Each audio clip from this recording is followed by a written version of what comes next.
গাড়ির এসিতে তো কার্বন কম্পাউন্ড নেই। বাড়ির ভেতরে গিয়ে দেখা যাক, চল।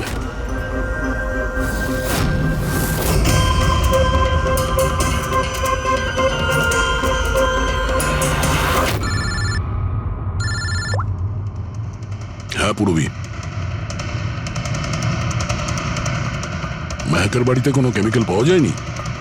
ঠিক আছে, যতক্ষণ ওই খুনি ধরা না পড়ে ততক্ষণ তুমি ওর সঙ্গেই থাকো, ঠিক আছে? স্যার, হ্যাঁ, কার্বন কম্পাউন্ড এখানে কোথাও নেই। কোথাও কোনো কেমিক্যাল পাওয়া যাবে না। বিজ্ঞানের জগৎ আর কেমিক্যালের জগতের বাইরেও আর একটা জগৎ আছে, মানুন অথবা না মানুন। চুপ, মুখ বন্ধ। যতক্ষণ বলতে না বলবো মুখ খুলবে না। রাজাবাবু, আপনার ভয়ের কোনো কারণ নেই, আমরা আছি এখানে। যতক্ষণ না ওই খুনি ধরা পড়বে সিআইডি আপনার সঙ্গেই আছে। আমার সিআইডির দরকার নেই, ইনি রয়েছেন না আমার সুরক্ষা করার জন্য।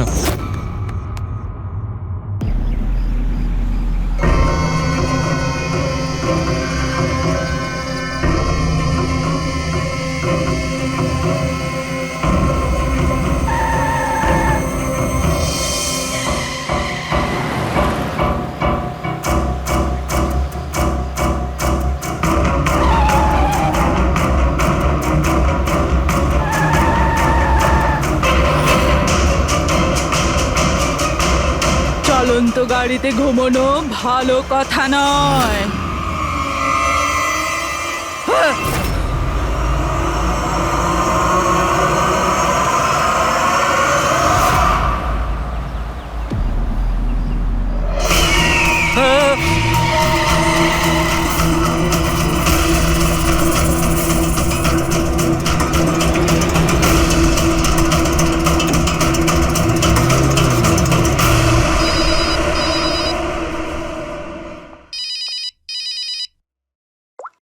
হ্যাঁ বিনীত।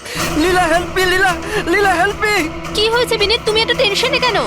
লীলা, এরা আমাকে মেরে ফেলবে। লীলা, কে মেরে ফেলবে বিনীত? তুমি কার কথা বলছো? লীলা, আই থিংক আমি জীবনে আর কখনো তোমার সাথে দেখা করতে পারবো না। লীলা, বিনীত, বাজে বকা বন্ধ করো। কোথায় তুমি? তোমার এক্সাক্ট লোকেশন বলো। আমি বাস স্ট্যান্ড রোডে আছি, পুরনো পোস্ট অফিসের কাছে। বিনীত, একটা কাজ করো, তুমি ওখানেই থাকো, আমি ট্যাক্সি নিয়ে এক্ষুনি তোমাকে ওখানে নিতে যাচ্ছি। হ্যালো লীলা। হ্যালো বিনীত, তুমি ঠিক আছো? আরে এই ফোনটাও না। হ্যালো লীলা। এই ফোনটাও এক্ষুনি কাটার ছিল।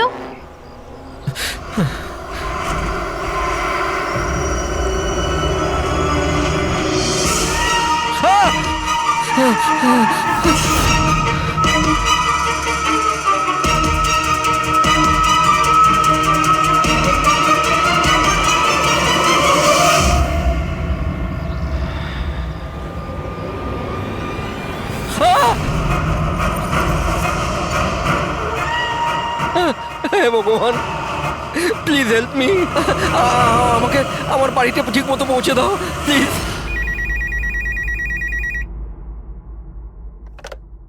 Hello, CID bureau. Hello ma'am. Ma'am please আমাকে হেল্প করুন। ম্যাম, আমার স্বামী এই মুহূর্তে খুব বড় বিপদের মধ্যে আছে। কি স্যার, কি হয়েছে নাকি ওনার? ম্যাম, ওর প্রাণ সংশয় হয়েছে, কেউ ওকে মারতে চায়। ম্যাম প্লিজ ওনাকে বাঁচিয়ে নিন ম্যাম, প্লিজ। উনি কি এখন আপনার সঙ্গেই আছেন? না ম্যাম, ম্যাম এই মুহূর্তে উনি ওনার গাড়িতে আছেন, ওই সাব স্ট্যান্ড রোডের পাশে পুরনো যে পোস্ট অফিস আছে ওখানে।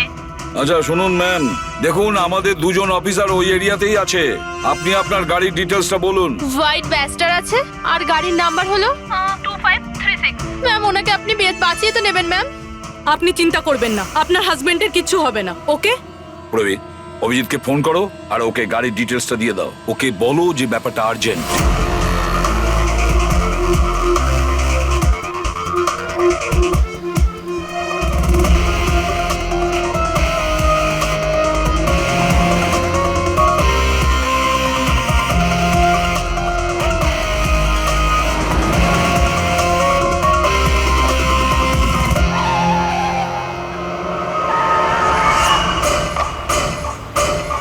হ্যাঁ, এই নাম্বারটাই। ও গাড়ি এইভাবে কেন চালাচ্ছে? এ তো অ্যাক্সিডেন্ট করে দেবে।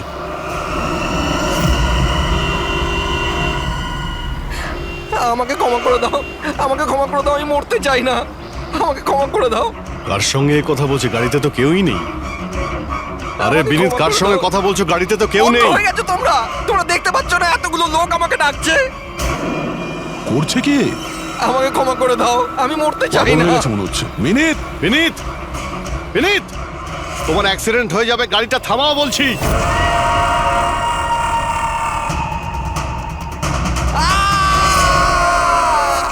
আঙ্কেল আমার সাথে খেলো না, খুব মজা হবে।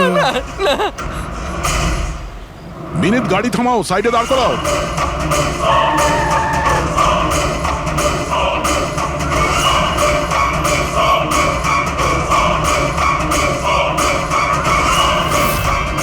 দাঁড়িয়ে যাও। মিনিট, মিনিট,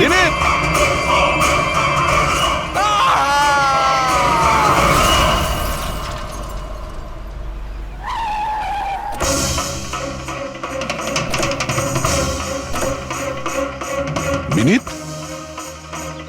ও নো, এ তো মারা গেছে। স্মেল আসছে।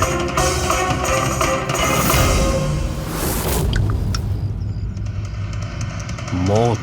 ড্রিঙ্ক করে গাড়ি চালাচ্ছিল, কিন্তু ও গাড়িতে কথা বলছিল কার সাথে? মদের নেশায় ভুলভাল বকছিল। মদ খেলে তো এটাই হয়, অ্যাক্সিডেন্ট। আপনি তো আমাকে কথা দিয়েছিলেন না যে বিনীতের কিছু হবে না, তো এটা কি হয়ে গেল? দেখুন ম্যাডাম, যদি ওনার অন্য কোনো দের হাত থেকে প্রাণ সংশয় থাকতো আমরা ওনাকে নিশ্চয়ই বাঁচাতাম, কিন্তু উনি তো নিজেই মদ খেয়ে গাড়ি চালাচ্ছিলেন। আপনি তো জানেন এটা কতটা ডেঞ্জারাস। না, ওনার প্রাণ ওনার নিজের জন্য যায়নি, বরং তাদের জন্য গেছে যারাও এতদিন ধরে ওকে বিরক্ত করছিল। কারা? সকাল সন্ধে ঘুমিয়ে জেগে সব সময় ওকে বিরক্ত করত। উনি এতটাই চিন্তিত হয়ে গিয়েছিলেন যে উনি নিজের বিজনেসেও পুরোপুরি নজর দিতে পারছিলেন না। কোন লোকের কথা বলছেন আপনি? একটু পরিষ্কার করে বলুন। ম্যাম, বিনীতের মৃত্যু আমাদের সামনে হয়েছে, আর ওই সময় ও ছাড়া গাড়িতে কেউ ছিল না। তাহলে ওর মৃত্যুর দোষ আপনি অন্য কারোর ঘাড়ে চাপাচ্ছেন কেন? কারণ ওনার খুন হয়েছে, মার্ডার, এটা মার্ডার। মার্ডার হয়েছে? আপনি কি জানেন কারা করেছে এটা? আত্মারা। হতে পারে আপনারা ওই আত্মাটাকে দেখতে পাননি, কিন্তু বিনীত ওদের পরিষ্কার ভাবে দেখতে পেত। সিআইডিরা আত্মা টাত্মায় বিশ্বাস করে না। আপনিও মানতেন স্যার যদি আপনি 2 সপ্তাহ আগের ঘটনাটা দেখে থাকতেন। লীলা ওঠো, ওঠো লীলা, লীলা ওঠো। বিনীত, বিনীত,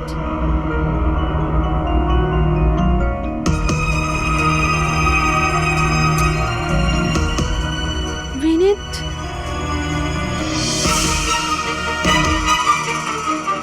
বিনীত, কি হয়েছে বিনীত? ওই দেখো, আলমারির ওপরে। কি আছে ওখানে বিনীত? লীলা, আলমারির উপরে কেউ আমাকে দেখছে, আমাকে শুতে দিচ্ছে না। বিনীত, ওখানে কিচ্ছু নেই, কিচ্ছু নেই।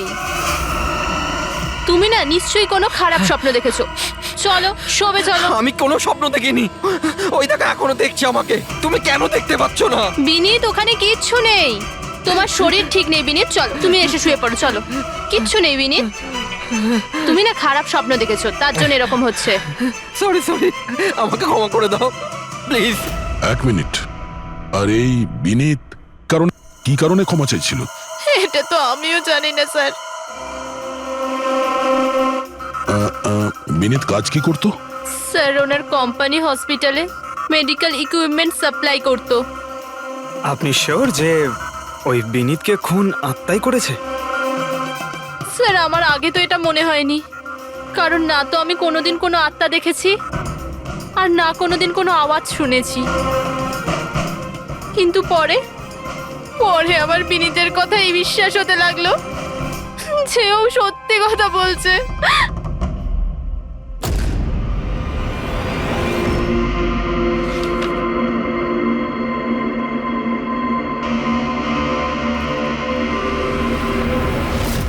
হ্যাঁ বস, এর মৃত্যুর একটাই কারণ চোখে পড়ছে, এর মাথার ওপর লাগা আঘাতটা, যেটা অ্যাক্সিডেন্টের কারণে লেগেছে। ঠিক তো ডক্টর সালুকে, আর কোনো কারণ নেই তো?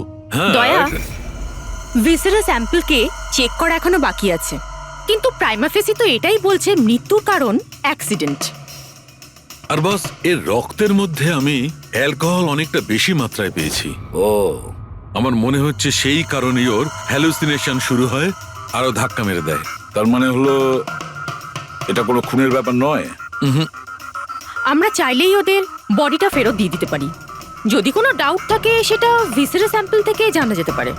কি জানি স্যার, আমার কেমন যেন মনে হচ্ছে যে এই কেস অতটা সোজা নয়। কারণ আমরা যখন লীলাকে জিজ্ঞাসা করলাম যে এই বিনীত কার কাছে ক্ষমা চাইছিল, তখন কথাটা এড়িয়ে গেল। আমরাও কি শেষকৃত্যে যাব নাকি? ওখানে আত্মীয়রাও থাকবে, বন্ধুরাও থাকবে, অনেকেই থাকবে। যদি কিছু জানতে পারা যায়। যাও, নিশ্চয়ই যাবে ফিউরালে।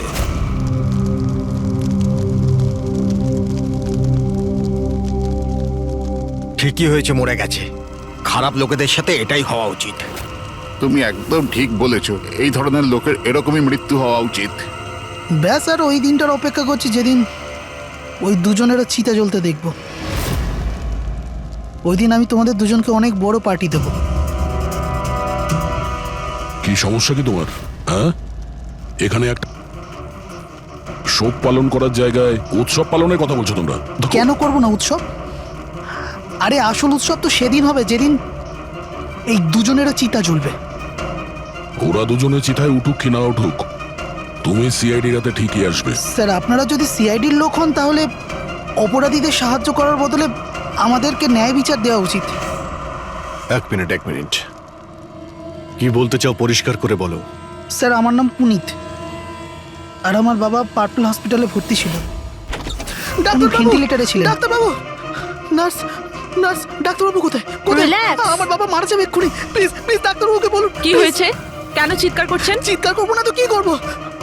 আমার বাবা ওখানে মারা যাচ্ছে, আর আপনাদের স্টাফ এখানে বসে মাছি মারছে। আপনি আগে শান্ত হন প্লিজ। আপনি পেশেন্টের কাছে যান, আমি দেখছি। তাড়াতাড়ি করুন প্লিজ। হ্যাঁ। ম্যাম, একটা ঘটনা ঘটে গেছে। কি সমস্ত হয়েছে? ভেন্টিলেটর এক এক করে বন্ধ হচ্ছে। কি? হ্যাঁ ম্যাডাম, আমাদের দুজন ডাক্তার ম্যানুয়ালি অক্সিজেন দেওয়ার চেষ্টা করছে। ম্যাডাম, সবার সাথে এরকম হওয়াটা ঠিক নয়। যদি ভেন্টিলেটর ঠিক না হয় তাহলে পেশেন্টরা মরে যাবে। আরে আস্তে বলো। আরে এটা হসপিটালের রেপুটেশনের ব্যাপার। এটা যদি পেশেন্টের বাড়ির লোকেরা জানতে পারে না, তাহলে একটা ঝামেলা হয়ে যাবে। ডক্টর, আপনারা প্লিজ 2 মিনিট সময় দিন, আমরা সলিউশন বার করছি। ম্যাম, এক এক করে সব ভেন্টিলেটর বন্ধ হয়ে যাচ্ছে। তুমি যাও, বাকি ওয়ার্ডসগুলো চেক করো। যাও। Okay ma'am. আরে ওই আমাদের সাপ্লায়ার বিনীতকে ফোন করো না, ওই সব কিছু ব্যবস্থা করে দেবে। প্লিজ টেনশন নেওয়ার কোনো ব্যাপার নেই। ডক্টর মেহেক, হচ্ছে কি এসব? স্যার, ভেন্টিলেটর সব বন্ধ হয়ে গেছে স্যার। আপনারা প্লিজ শান্ত হন, আমি কথা বলছি। স্যার, এক এক করে সমস্ত ভেন্টিলেটর বন্ধ হয়ে যাচ্ছে স্যার। কি, এটা কিভাবে হতে পারে? তো কোনো হসপিটালে ফোন করো না, ওখান থেকে আনাও।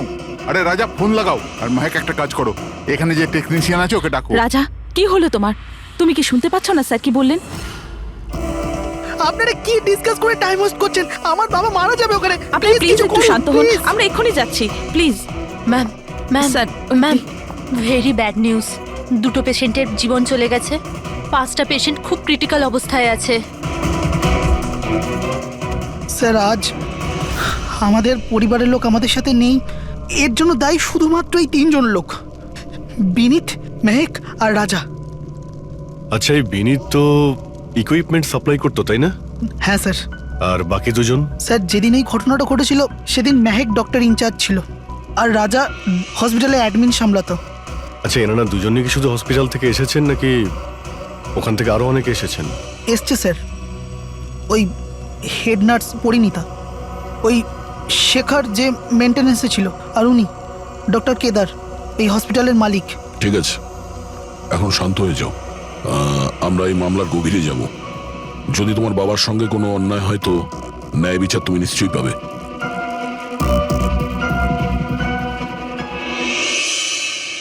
এখন বুঝতে পারছি বিনীত ক্ষমা চাইছিল কেন। আমাকে ক্ষমা করে দাও, আমি মরতে চাই না।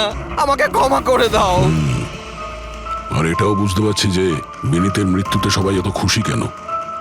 তার মানে বিনীতের মৃত্যুর কারণ যে কেউ হতে পারে। আর বিনীতের পরে খুনির পরের শিকার এই এদের দুজনের মধ্যে কেউ হতে পারে।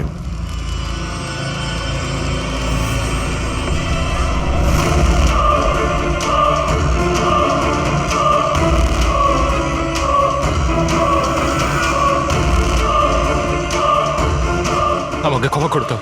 তুমি আমাকে কেন মরতে দিলে? আমার পিছু নিও না।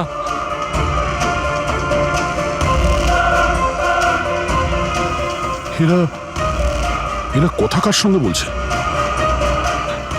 আমার পিছু নিও না। আর সেই কাল্পনিক লোকগুলোর সঙ্গে যার সঙ্গে বিনীত কথা বলছিল। চাইলে তুমি আমাকে বাঁচাতে পারতে, কেন মরতে দিলে আমাকে? এবার তুমিও মরার জন্য তৈরি হয়ে যাও। আর এই মহিলারও একই কেস মনে হচ্ছে। ছাড়, ছাড় আমায়, ছাড় আমায়, আগুনের দিকে টানিস না। আমার কোনো দোষ নেই এতে।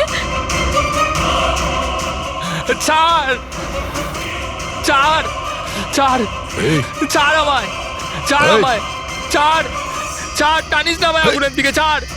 আরে কি করছো নাকি? আরে, কি করছো? এদিকে এসো। আরে তুমি কি করছিলে? হ্যাঁ, আমি একটু ডিস্টার্ব আছি, এতে আপনারা কি করবেন? আমার ডিস্টারবেন্সের সাথে আমায় নিজেকেই লড়তে হবে। তুমি এদিকে এসো, একটু দূরে দাঁড়াও, ওই দিকটায় যাও। তাহলে অনেক লোক আছে যারা বিনীতের মৃত্যু সংবাদ শুনে আনন্দিত, হ্যাঁ? হ্যাঁ স্যার, আর এখন ওরা মেহেকার রাজার মৃত্যুর খবর শুনতে চাইছে। রাজা আর মাহাকের ব্যবহারটাও খুব একটা নর্মাল লাগছিল না স্যার, অনেকটা ভয়ে ভয়ে ছিল স্যার, বিনীতের মতো। স্যার, ভিসারের স্যাম্পলের রিপোর্ট চলে এসেছে। গুড। কোনো গন্ডগোল আছে? হ্যাঁ, একজন সাধারণ মানুষের রক্ত যতটা লাল হয়, বিনীতের রক্ত তার থেকে অনেক বেশি লাল ছিল। ও, এখন বুঝতে পারছি যে বিনীত কেন আত্মা দেখতে পেত। কেন স্যার? পুরবী, মানুষের রক্ত যখন সাধারণের থেকে অনেক বেশি লাল হয়, তার মানে এইটা দাঁড়ায় যে ওই মানুষটি অনেক বেশি দীর্ঘ সময় ধরে কার্বন কম্পাউন্ডের সংস্পর্শে ছিল। আর এই কার্বন কম্পাউন্ডের কারণেই ওর হ্যালুসিনেশন হতো ভীষণ ভাবে। তার মানে কেউ জেনে শুনে বিনীতকে ওই কার্বন কম্পাউন্ডের সংস্পর্শে এনেছিল, যার ফলে বিনীতের মানসিক অবস্থা খারাপ হয়ে গেল আর ওর মৃত্যুর কারণও হয়ে গেল। স্যার, এই খুনি এই কার্বন কম্পাউন্ড পেল কোথায়? এই আমাদের আশেপাশেই সব জায়গায় কার্বন কম্পাউন্ড ছড়িয়ে আছে।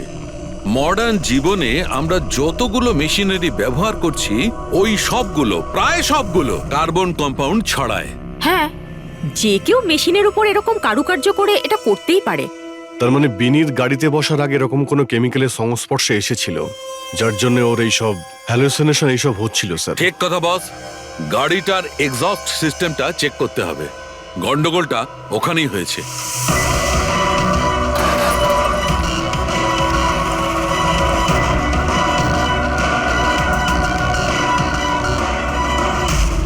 সালুঙ্কে স্যার তো ঠিকই বলছিলেন স্যার, পেট থেকে তো কেমিক্যাল বেরিয়ে আসছে। একটা কথা তো তাহলে ঠিক পঙ্কজ, ওই আত্মা টাত্মা বলে কিচ্ছু ছিল না। হ্যাঁ। স্যার, তার মানে এখন খুনের নিশানায় দুজন রয়েছে, রাজা আর মেহেক।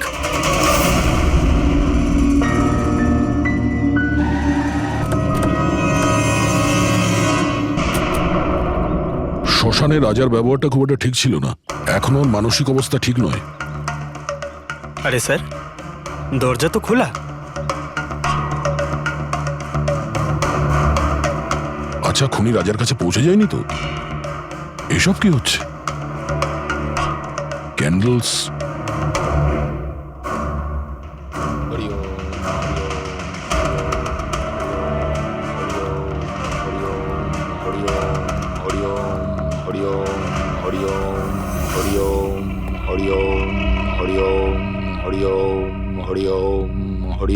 রাজা,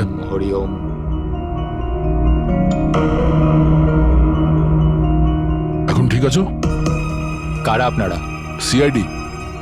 বিনীতের শেষকৃত্যে দেখা হয়েছিল আমাদের। তুমি আগুনে ঝাঁপাতে যাচ্ছিলে, আমরা তোমাকে আটকেছিলাম, মনে আছে? ঝাঁপ দিতে যাচ্ছিলে, আমরা তোমাকে। এবার আপনাদের আমাকে আটকানোর বা বাঁচানোর কোনো দরকার নেই। যতক্ষণ বিনীতের খুনি ধরা না পড়বে, তোমারও প্রাণের সংশয় আছে। আচ্ছা, একদম ঠিকঠাক বলো, ওই 12 জন রোগীর মৃত্যু কি তোমার গাফিলতিতে হয়েছিল? খবরদার বলছি, আমার ওপর এরকম নোংরা আর মিথ্যা অপবাদ দেবেন না। আমি নির্দোষ, আমার জন্য কেউ মরেনি। শান্ত হও, শান্ত হও। রাজাকে অনেক কষ্টে শান্ত করেছি, ওকে ডাকাবেন না। আপনি কে? আমার নাম শ্লোক। আমি রাজাকে এই খারাপ সময় থেকে বার করে আনবার চেষ্টা করছি। ও, তার মানে আপনি সাইকিয়াট্রিস্ট? সাইকিয়াট্রিস্ট নয়, সাইকি, মিডিয়াম। এই জগৎ আর অন্য জগতের সঙ্গে একটা সেতু ভেবে নাও। অন্য জগৎ? অন্য আবার কোন জগৎ? ওই আত্মাদের জগৎ। যদিও আমরাও একটা মাধ্যম। অপরাধ দুনিয়া থেকে নিয়ে জেলের ভেতর গারদের পেছনে পৌঁছানোর পুল। হ্যাঁ, আপনারা আমাকে জেলে পাঠাবার চেষ্টা করছেন কেন? আমি তো রাজাকে আত্মাদের থেকে বাঁচাবার চেষ্টা করছি। রাজাকে আত্মার থেকে নয়, কেমিক্যাল পয়জন থেকে বাঁচানোর দরকার। আর বন্ধ করো তোমার এই ঢং, বুঝেছো? স্যার, ও কোন দিকে ইঙ্গিত করছে? ওই বুড়ো লোকটার দিকে, যে এসির নিচে দাঁড়িয়ে রয়েছে। ও কার কথা বলছে? আমি তো কাউকে দেখতে পাচ্ছি না। আমিও দেখতে পাচ্ছি না। মানুন বা না মানুন, এই ঘরের মধ্যে কোনো শক্তিশালী আত্মা আছে যে রাজার ক্ষতি করতে চাইছে। এক্ষুনি জেনে যাবেন।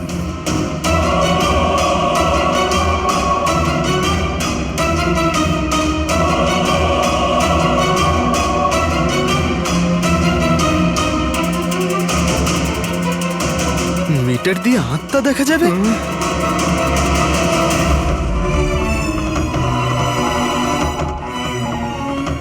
দেখলেন, ওই আত্মাটা এসির পাশেই আছে।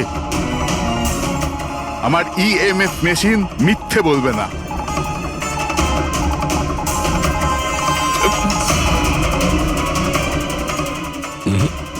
তবে আমাদের ওই মিটার ভুল হতে পারে না, বুঝলে ফ্রেডি? মনে হচ্ছে রাজার ও কার্বন কম্পাউন্ডের অ্যাকশন ওর গাড়ির থেকেই হয়েছে। একটা কাজ করো, এই মিটারটা নিয়ে যাও, ওর গাড়িটা চেক করো। ফ্রেডি। পঙ্কজ, তাহলে বলো, তুমি বিনীতের ফিউরিনালে কি দেখেছো? আমি কাউকে দেখিনি, আমি কিছু দেখিনি। মিথ্যে কথা বলো না। যদি কিছু দেখেই না থাকো তাহলে পালালে কেন? আমি মিথ্যে বলছি না, আমি সত্যি কাউকে দেখিনি। আচ্ছা, হাসপাতালে যে 12 জন মারা গিয়েছিল সেটা কি তোমার গাফিলতির জন্যই হয়েছিল? আমার গাফিলতিতে? দেখুন, আমার দ্বারা যতটা সম্ভব আমি সব চেষ্টা করেছি। আমি ডাক্তার কেদারের সঙ্গে কথা বলেছিলাম, কিন্তু উনি তো কোনো অ্যাকশনই নিলেন না। তাহলে আমি আর কি করতে পারি? আচ্ছা, তার মানে হলো এটা ডক্টর কেদারের ভুল। ওনার থেকেও তো বেশি দোষ ছিল ওই রাজার। ওর একবার দেখা উচিত ছিল যে ভেন্টিলেটরস গুলো কাজ করছে কি না, ওগুলো সময় মতো সার্ভিসিং হচ্ছে কি না। তাহলে কি দোষী রাজা?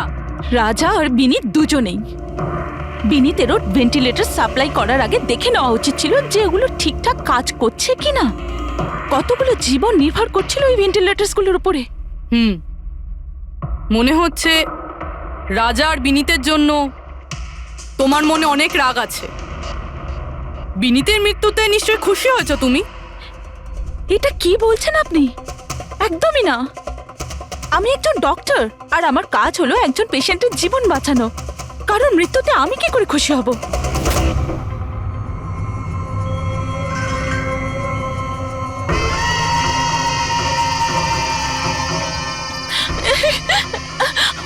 আবার এসে গেছে, আবার এসে গেছে। কিন্তু কিন্তু এখানে তো কেউই নেই। পিছনে। আরে এখানে কেউই নেই। দেখো, তুমি ভয় পেও না। যতক্ষণ আমি আছি তোমার কিছু হবে না, ঠিক আছে?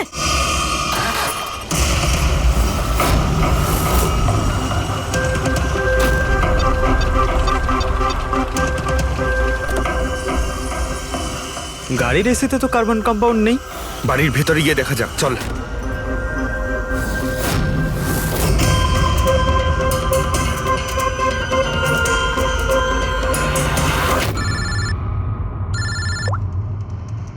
হ্যাঁ পুরবি, মেহেকের বাড়িতে কোনো কেমিক্যাল পাওয়া যায়নি? ঠিক আছে, যতক্ষণ ওই খুনি ধরা না পড়ে ততক্ষণ তুমি ওর সঙ্গেই থাকো, ঠিক আছে? স্যার, হ্যাঁ, কার্বন কম্পাউন্ড এখানে কোথাও নেই। কোথাও কোনো কেমিক্যাল পাওয়া যাবে না। বিজ্ঞানের জগৎ আর কেমিক্যালের জগতের বাইরেও আর একটা জগৎ আছে। মানুন অথবা না মানুন। চুপ, মুখ বন্ধ। যতক্ষণ বলতে না বলবো মুখ খুলবে না। রাজাবাবু, আপনার ভয়ের কোনো কারণ নেই, আমরা আছি এখানে। যতক্ষণ না ওই খুনি ধরা পড়বে সিআইডি আপনার সঙ্গেই আছে। আমার সিআইডির দরকার নেই, ইনি রয়েছেন না আমার সুরক্ষা করার জন্য। আরে এটা কিভাবে সম্ভব? না রাজার বাড়িতে কেমিক্যাল পাওয়া গেছে আর না মেহেকের বাড়িতে পাওয়া গেছে, এটা কি করে সম্ভব? স্যার, আমরা রাজার বাড়িটাকে ভালো করে চেক করেছি, এক একটা কোণা দেখেছি, ওই গাড়িটাও চেক করেছি, কোথাও কিছু পাওয়া যায়নি। হ্যাঁ, কিন্তু দয়া, যদি কোনো কেমিক্যাল ব্যবহারই না হয়ে থাকে তাহলে রাজা আর মেহেকের হ্যালুজুলেশন হলো কি করে? কোনো তো একটা কারণ থাকবে। আর স্যার, যেভাবে বিনীতের কারের এসিতে কেমিক্যালের ব্যবহার করা হয়েছে, এটা কোনো আনপ্রফেশনাল কেউ করেছে বলে আমার মনে হয় না। একটা কাজ করা যাক, যারা মারা গেছে তাদের বাড়িতে দেখো, হয়তো কেউ থাকতে পারে যে কেমিক্যালের বিষয়ে খুব ভালো করে জানে, বা কেউ কেমিক্যালের এক্সপার্ট। আর হ্যাঁ, হসপিটালের ওই স্টাফকে ডাকো।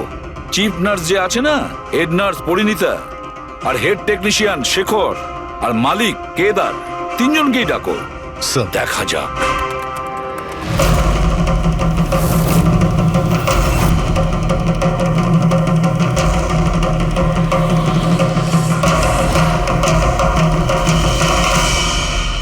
তোমার নাম শেখর, তাই তো? Yes sir.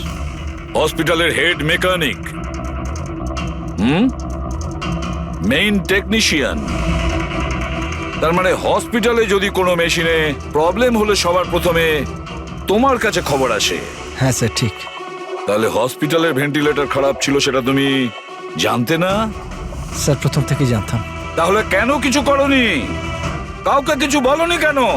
হ্যাঁ স্যার, এতে আমার কোনো দোষ নেই। তাহলে কার ভুল ছিল? স্যার, আমি প্রথমেই মেহেককে ভেন্টিলেটরের ব্যাপারে বলেছিলাম যে ভেন্টিলেটরসে প্রবলেম আছে আর যে কোনো সময় খারাপ হতে পারে। এটা তুমি ভেন্টিলেটর বন্ধ হওয়ার আগেই জানিয়েছিলে? ইয়েস স্যার, 1 সপ্তাহ আগে। ম্যাম, আমি আপনাকে একটা নোটিশ পাঠিয়েছিলাম, ওয়ার্ডের ভেন্টিলেটরগুলো ঠিকমতো কাজ করছে না। ও, আমি তোমার চিঠিটা পড়েছি শেখর, তুমি টেনশন নিও না, আমি কিছু একটা করছি। কিন্তু ম্যাম, ব্যাপারটা খুব আর্জেন্ট। হ্যাঁ হ্যাঁ, আমি জানি। ডক্টর মেহেক, ইয়েস ম্যাম আপনাকে অ্যাকাউন্টস ডিপার্টমেন্টে এক্ষুনি ডেকেছে। ও হ্যাঁ, আসছি। Don't Okay, worry ma'am. Shekhar, আমি নিশ্চয়ই কিছু ব্যবস্থা নেব, পাক্কা। কিন্তু স্যার, উনি আমার কথাটা সিরিয়াসলি নিলেন না। হ্যাঁ, মেহেক ভেন্টিলেটরস খারাপ হওয়ার সময় পেশেন্টদের বাঁচানোর খুব চেষ্টা করেছিল, কিন্তু রাজা স্যার এত ঘাবড়ে গেলেন যে কিছু করতেই পারলেন না। শেখর বাবু, তুমি কতটা সত্যি বলছো আর কতটা মিথ্যে সেটা তো আমরা জেনেই নেব। স্যার, মেহেকের কোনো ভুল ছিল না। ও ভেন্টিলেটর খারাপ হওয়ার কথা আমাকে প্রথমেই বলে দিয়েছিল। তারপর আপনি কি করলেন? স্যার, আমি হসপিটালের অ্যাডমিন হেডকে বলে দিয়েছিলাম, রাজাকে, কারণ হসপিটালের যতগুলো মেশিন আছে সেগুলো দেখাশোনার দায়িত্ব অ্যাডমিন হেডেরই। তাহলে এই সমস্ত কিছু আপনি রাজাকে বললেন আর আপনার দায়িত্ব শেষ হয়ে গেল। আপনি তো এই হসপিটালের মালিক, তাই না? তাহলে এভাবে দায়িত্ব শেষ হয়ে যায় কি করে আপনার? স্যার, আমি আমার দায়িত্ব পালন করেছি, সেই জন্য তো আমি নিজে গিয়েছিলাম রাজার কেবিনে। রাজা। হ্যাঁ স্যার। এসব কি করছো? আরে এগুলো দরকারি নয়। এতগুলো রোগীর শ্বাস প্রশ্বাস ভেন্টিলেটরের সাহায্যেই চলছে, আর তুমি এখানে বসে আছো। আরে কিছু করো। হ্যাঁ স্যার, আমি এক্ষুনি সাপ্লাইয়ের সাথে কথা বলে ভেন্টিলেটর চেঞ্জ করে দিচ্ছি। প্লিজ প্লিজ তাড়াতাড়ি করো। স্যার, আমি বুঝতে পারছি না যে ও ভেন্টিলেটর কেন পাল্টালো না। আমি অবাক হচ্ছি স্যার যে কেউ কেদারবাবুর দিকে আঙুল তুলছেন না। সবাই রাজা, বিনীত আর মেহেকের পিছনে পড়ে আছে। সেটাই মেহেকের তো, পিছনে পড়ে। হসপিটালের মালিক না কেদার বাবু? তাহলে এই সমস্ত কিছুর দায়ভারও কেদার বাবু আপনার। কিন্তু স্যার, এবার আমি নিজে গিয়ে তো ঠিক করতে পারি না ভেন্টিলেটর। স্যার, আমার কাজ হলো কনসার্ন ডিপার্টমেন্টকে ইনফর্ম করা, আর আমি সেটা করে দিয়েছিলাম। বরং আমি বিনীতের সঙ্গে নিজে কথা বলেছিলাম। আমি ওকে বলে দিয়েছিলাম যে যদি এগুলো রিপেয়ার করা যায় তো রিপেয়ার করুক, নাহলে চেঞ্জ করে দিক। কিন্তু ও কোনো অ্যাকশনই নিল না। এ কোনো অ্যাকশন নেয়নি, সে কোনো অ্যাকশন নেয়নি। আপনি কি অ্যাকশন নিয়েছিলেন? আর দোষ দিচ্ছেন বিনীতকে, যে কিনা মারা গেছে, বা রাজার, যে উত্তর দেওয়ার পরিস্থিতিতে নেই। স্যার, যেটা সত্যি ছিল ওটা আমি আপনাদের বলে দিলাম। সেটা এবার মানবেন কি মানবেন না স্যার, আপনাদের ব্যাপার। পরিণীতা, স্যার। হসপিটালের হেড নার্স। তাহলে তুমি হসপিটালের ব্যাপারে নিশ্চয়ই সবকিছু জানো। হ্যাঁ স্যার। তাহলে এবার সত্যি করে বলো, এই যা কিছু হয়েছে কার গাফিলতির কারণে হয়েছে? তাড়াতাড়ি বলো। হ্যাঁ স্যার, বলছি। আমার সাথে বিশ্বাসঘাতকতা করার চেষ্টা করো না রাজা। আর হ্যাঁ, যদি মেশিনে কোনো ফিজিক্যাল ড্যামেজ থাকে তাহলে সেটা ওয়ারেন্টিতে আসে না। যদি তোমার নতুন ভেন্টিলেটর চাই তাহলে তোমাকে পুরো কস্ট পে করতে হবে, বুঝেছো? আমি তোমার থেকে বাজে লোক আজ অব্দি আমার জীবনে দেখিনি। এবার থেকে না তো আমাদের হসপিটাল তোমার থেকে কিছু কিনবে, না তো শহরের আর কোনো হসপিটাল। শোনো, এসব হুমকি অন্য কাউকে দেবে। তুমি জানো না আমি কে, যা করার করে নাও।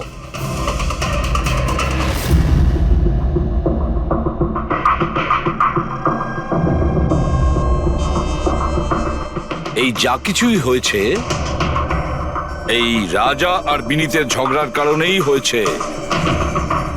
দুজনের ঝগড়াতে স্যার এতগুলো লোকের প্রাণ চলে গেল। তবে নতুন ভেন্টিলেটরের ব্যবস্থা রাজার করা উচিত ছিল। স্যার, এই রুগীদের পরিবারের মধ্যে 3 জন এমন আছে যারা কেমিক্যাল ইঞ্জিনিয়ারিং করেছে। আচ্ছা, 3 জন? তাহলে ওদের ঠিকুজি কুষ্টি বের করো, দেখি কি আছে।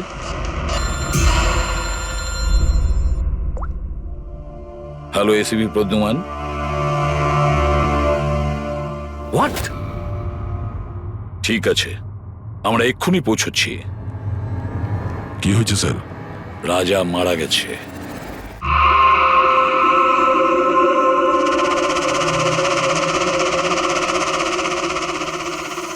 দয়া, এর মৃত্যু তো মাথায় চোট লাগার কারণেই হয়েছে। মনে হচ্ছে ছাদ থেকে লাফ দিয়েছে। হতে পারে হ্যালুসিনেশন এত জোরে হয়ে গেছে যে ঘাবড়ে গিয়ে রাজা উপর থেকে ঝাঁপ মেরে দিয়েছে। আর তুমি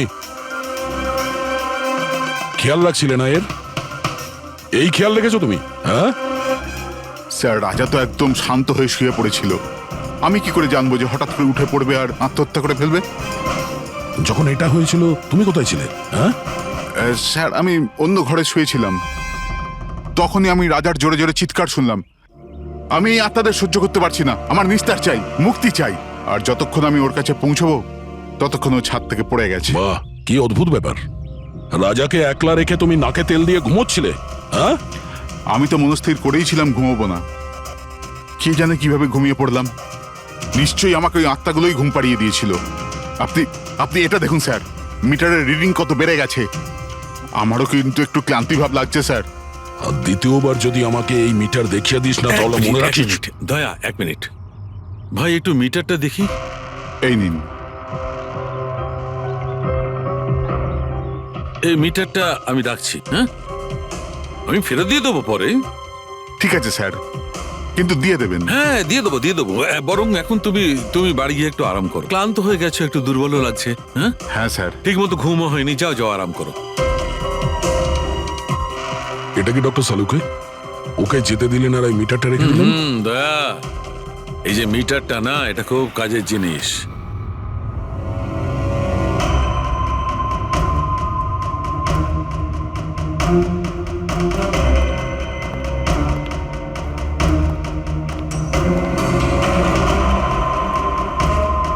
এই ঘরটা চেক করছি।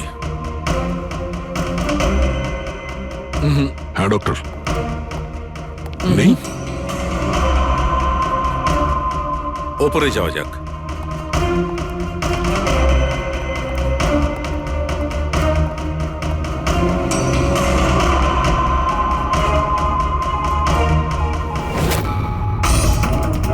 আরে সালুঙ্কে স্যার, সাবধানে। এই নিডলটা তো একেবারে জঙ্গলি ঘোড়ার মতো দৌড়চ্ছে। মাই গড, আমরা এখানে এইভাবে দাঁড়িয়ে থাকতে পারি না দয়া। আমাদের প্রোটেক্টিভ পোশাক পরতে হবে। Protective gears? ওটা কি কারণে ডক্টর? আরে দয়া, আমাদের সুরক্ষার জন্য।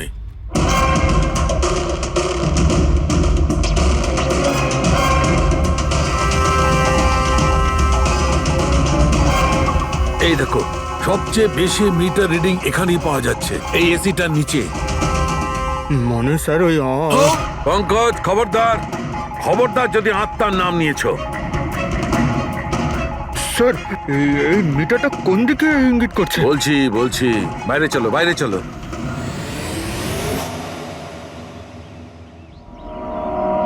দেখেছো দয়া, এটা হচ্ছে ইএমএফ, ইলেকট্রোম্যাগনেটিক ফিল্ড ডিটেক্ট করে এটা। ইলেকট্রোম্যাগনেটিক ফিল্ডস এগুলো তো আজকাল সব ইলেকট্রিক অ্যাপ্লায়েন্সের মধ্যে হয় ডক্টর, টিভি, ফ্রিজ এর একদম মধ্যে। ঠিক দা, কিন্তু ওই অ্যাপ্লায়েন্স গুলোর ইএমএফ হিডেন থাকে, লুকোনো থাকে, যাতে মানুষের উপর খারাপ প্রভাব না পড়ে। কি খারাপ প্রভাব? এইটার কারণে লোকেদের নশিয়া হতে পারে, ঘুম না হতে পারে, মন খারাপ হতে পারে। আর যদি অনেকক্ষণের সংস্পর্শে থাকে তাহলে হ্যালুসিনেশন হওয়াটা কোনো বড় কথা নয়। ও, তার মানে রাজার এই হ্যালুসিনেশন কোনো কেমিক্যালের জন্য হয়নি, নিজের ঘরের ইলেকট্রনিক জিনিসপত্রের জন্যই হয়েছে, কারণ ওগুলোর ইএমএফ ঢাকা ছিল না। একদম। তার মানে কেউ জেনে বুঝে এগুলোকে গন্ডগোল করে দিয়েছে। হতে পারে দা। এমনিতেই রাজা মনে মনে খুব কষ্ট পাচ্ছিল, খুব দুঃখ পেয়েছিল রোগীদেরকে বাঁচাতে পারেনি বলে। সেই জন্য হ্যালুসিনেশন ওর কাছে আফসোসের রূপে ধরা দিয়েছিল। হতে পারে এই অনুতাপের জন্য বিনীতেরও মৃত্যু হয়েছে। একদম ঠিক। আর ওই অশোক, ওরও দুর্বলতা সেই জন্যই মনে হচ্ছিল, যেহেতু ও এই ইএমএফ এর সংস্পর্শে অনেকক্ষণ ছিল। এখানে ওই কার্বন কম্পাউন্ড পাওয়া যায়নি বাড়িতে। এটা কি করে দা? কারণ এখানে তো ইএমএফ এর ব্যবহার হচ্ছিল, আর সবচেয়ে বেশি রিডিং উঠছিল বেডরুমে এসির কাছে। তার মানে বেডরুমের এসিতে কোনো কারুকাজ করা হয়েছে। তাহলে তো মেহেকের বাড়িতে ওই ইএমএফ হনো। আমার তাড়াতাড়ি পূরবীকে ইনফর্ম করতে হবে।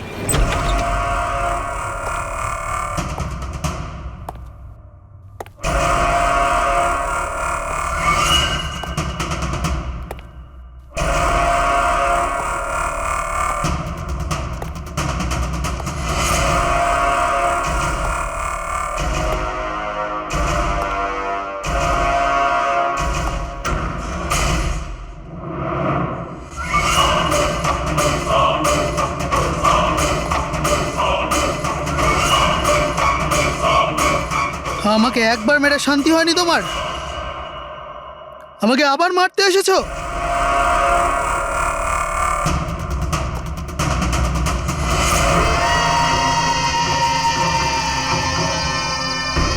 তুমি? আমি তোমাকে সেলফ ডিফেন্সে মেরেছিলাম, আর তাছাড়া তুমি একজন অপরাধী। অপরাধীদের কি পরিবার থাকে না? তোমার জন্য আমার মেয়ে অনাথ হয়ে গেছে, আর এই রক্ত দেখছো, সব তোমার জন্য। আমি আর তোমাকে ছাড়বো না। দেখো, আমার কাছে আসবে না, আমি কিন্তু মেরে দেবো। আমি তোমাকে ছাড়বো না। আমার কাছে আসবে না, আমি কিন্তু বলছি মেরে দেবো। আমি বলছি আমার কাছে আসবে না, আমি মেরে। পূরবী, কি করছো তুমি? ছাড়ো এটা। স্যার, ওই লোকটা। কি? স্যার, এখানে। স্যার, ওনাকে ধরুন, উনি আমাকে মারতে চান। এক মিনিট, আগে এখান থেকে বাইরে চলুন। তাড়াতাড়ি চলো, প্লিজ তাড়াতাড়ি, প্লিজ তাড়াতাড়ি, ফাস্ট। এই হলো সেই তিনজন যাদের সম্পর্ক কেমিক্যাল ইঞ্জিনিয়ারিং এর সঙ্গে আছে। সুহাস, দীপক আর কিশোর। খুনি এদের মধ্যে যে কেউ হতে পারে। না অভিজিৎ, কারের এসিতে কেমিক্যাল ফিক্স করাটা অন্য ব্যাপার, আর ইলেকট্রোম্যাগনেটিক ফিল্ডকে এত চাতুর্যের সঙ্গে ব্যবহার করাটা অন্য কথা।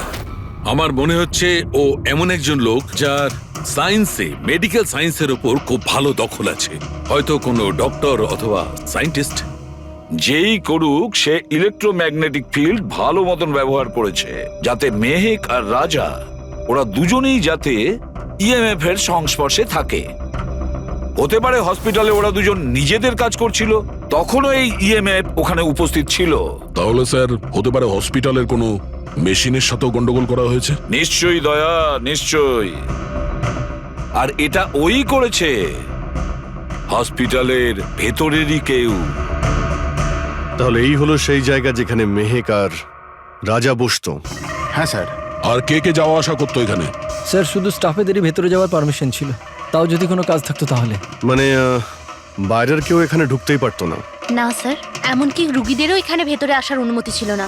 তার মানে তো এটা বোঝা গেল যে স্টাফেদের মধ্যেই কেউ, মানে আপনাদের মধ্যেই কেউ একজন খুনি। এ আপনি কিভাবে বলতে পারেন? এটা আমরা বলছি না, এটা এই ইএমএফ মেশিনটাই আমাদের সবকিছু বলে দিয়েছে। আর এই ইএমএফ মেশিনের হিসাবে এই এসির সাথে কোনো গন্ডগোল করা হয়েছে। তার মানে রাজা আর মেহেককে মারার চেষ্টা করা হয়েছিল, কিন্তু বেচারা রাজা মারা গেছে।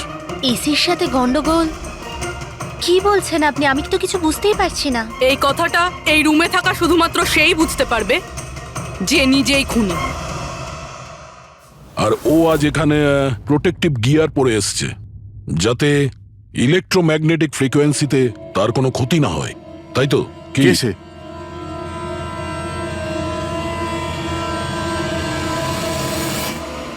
এদিকে এসো।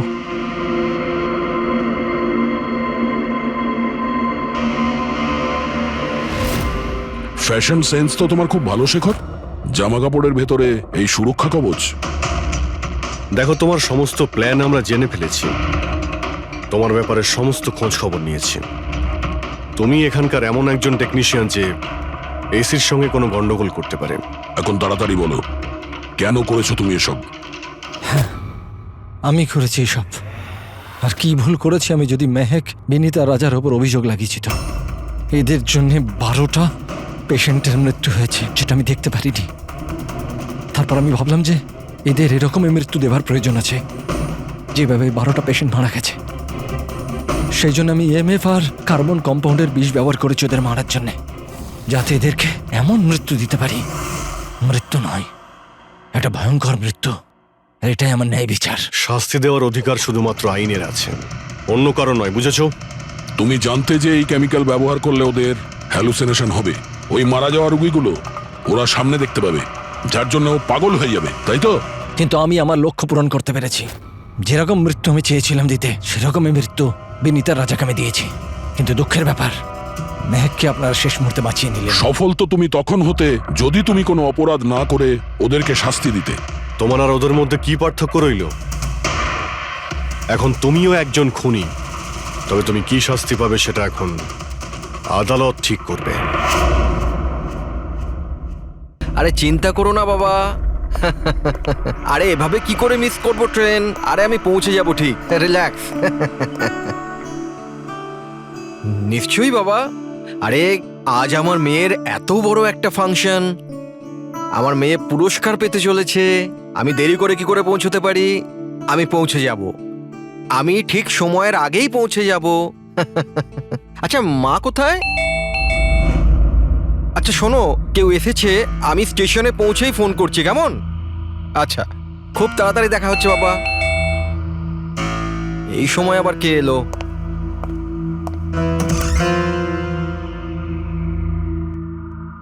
High sir, mister Pavan Kumar. হ্যাঁ স্যার, আপনার নামে একটা পার্সেল আছে। পার্সেল? হ্যাঁ স্যার। কিন্তু আমি তো কিছু অর্ডার দিইনি। স্যার, নামটা আপনার আর অ্যাড্রেসটাও এটাই স্যার। দেখি। Sir, signature. Thank you sir. Thank you. জানি না কে পাঠিয়েছে এটা।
Sir sir sir sir sir এক মিনিট এসব কি হচ্ছে? স্যার আপনি সিআইডি অফিসে অভিজিৎ না?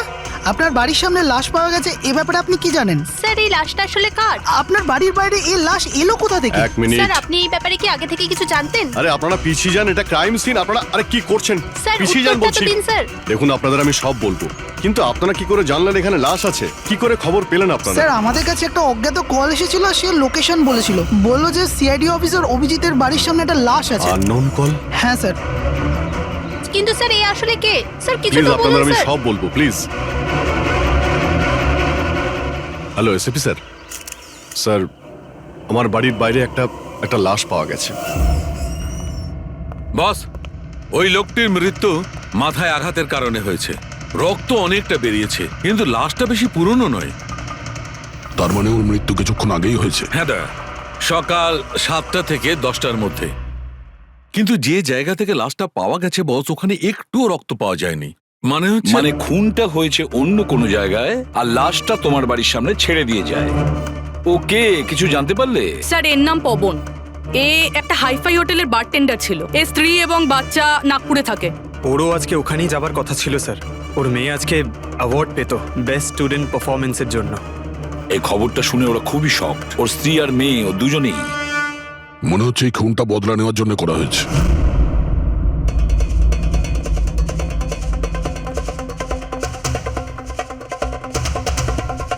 এই দাঁতের ব্যাপারটা কি? আমি জানি স্যার। এই পবনকে আমি খুব ভালো করে চিনি স্যার। এ আমার অনেক পুরনো বিশ্বাসী খোঁচর ছিল। কি? হ্যাঁ ভাই, এ আমাকে অনেক ইনফরমেশন দিত। এর জন্য আমি অনেক আসামিদের ধরতে পেরেছিলাম। স্যার তাহলে এই দাঁতটা খেপানোর জন্য, উপহাস করার জন্য, এটা দেখানোর জন্য যে ওর মুখটা খোলা উচিত হয়নি। তার মানে এই কথা সত্যি যে এটা বদলা নেবার জন্য করা হয়েছে। যাদেরকে পবন গ্রেপ্তার করিয়েছিল তাদের মধ্যে কেউ ওকে মেরে দিয়েছে। কিন্তু স্যার এই পবন যে অভিজিৎ স্যারের ইনফর্মার, এই কথাটা অন্যরা জানলো কিভাবে? হ্যাঁ, মানে সিআইডিতেও আমাদের ইনফর্মার কে আছে আমরা অন্যরা কেউ জানি না। তাহলে ওই খুনি কি করে জানলো যে পবন একজন ইনফর্মার? শুধু খুনি জানতে পারেনি স্যার, পুরো দেশ জানতে পেরে গেছে স্যার। এই দেখুন, এইমাত্র পাওয়া খবর অনুযায়ী পেশায় ওয়েটার পবন কুমার সিআইডির একটা খোঁচর ছিল। আজ সকালে পবন কুমারের লাশ সিআইডি অফিসার অভিজিতের বাড়ির সামনে থেকে পাওয়া যায়। ওনার হত্যার পেছনে তাদেরই হাত থাকার সম্ভাবনা, যাদেরকে ওনার সাহায্যেই সিআইডি গ্রেপ্তার করেছিল। এই খবরটা মিডিয়াতে পৌঁছলো কি করে? বাড়ির বাইরে যে রিপোর্টাররা ছিলেন ওনারাই বললেন যে আননোন কেউ ফোন করে এটা বলেছে। না স্যার, এই অচেনা লোক আর কেউ নয়, খুনি নিজেই। ও সমাজে আমাদের বদনাম করার জন্য এগুলো করেছে স্যার। সিআইডি কি এ ব্যাপারে খোঁজ নিতে আরে পারবে? ভাই বন্ধ করো। জানার জন্য দেখতে থাকুন। এসব কিছু আমার জন্যই হয়েছে। ওর সুরক্ষার দায়িত্ব আমার ছিল, আমার জন্যই ও মারা গিয়েছে। দেখো অভিজিৎ, যেটা হয়েছে সেটা তো আমরা বদলাতে পারবো না, কিন্তু একটা কথা তো পরিষ্কার, যে এটা করেছে না তাকে আমরা ছাড়বো না। অভিজিৎ, ওর সঙ্গে তোমার শেষবার কথা কবে হয়েছিল? মানে এটা তো নয় যে ও তোমাকে কোনো ইনফরমেশন দিতে চাইছিল আর সেই কারণে ওকে মারা হয়েছে? গত সপ্তাহে ওর সঙ্গে দেখা হয়েছিল, এরকম তো কোনো কথা হয়নি। অন্য কোনো ব্যাপার আছে, নিশ্চয়ই অন্য কোনো ব্যাপার। আচ্ছা, মারা যাওয়ার আগে পবন তোমাকে কিছু লোকের ব্যাপারে ইনফরমেশন দিয়েছিল না? তোমার কি কিছু মনে আছে? স্যার পুরো রেকর্ড আছে আমার কাছে। পবন 3 বছর ধরে আমার সঙ্গে কাজ করেছে, আর এই 3 বছরে আমি ওর সাহায্যে 5 অপরাধীকে ধরেছিলাম। তার মানে এমন কেউ আছে যে পবনের উপর বদলা নিতে চাইছিল আর অভিজিৎকে চ্যালেঞ্জ করছে ও? হ্যাঁ, হতে পারে। আর এটাও হতে পারে ওই 5 জনের মধ্যে কেউ একজন যে পবনকে খুন করেছে। এই সুনীল ইন্ডিয়াতে নেই স্যার, বাকি 4 জন এখানেই আছে। সুমিত, বিক্রম, তারা আর এই রমেশ।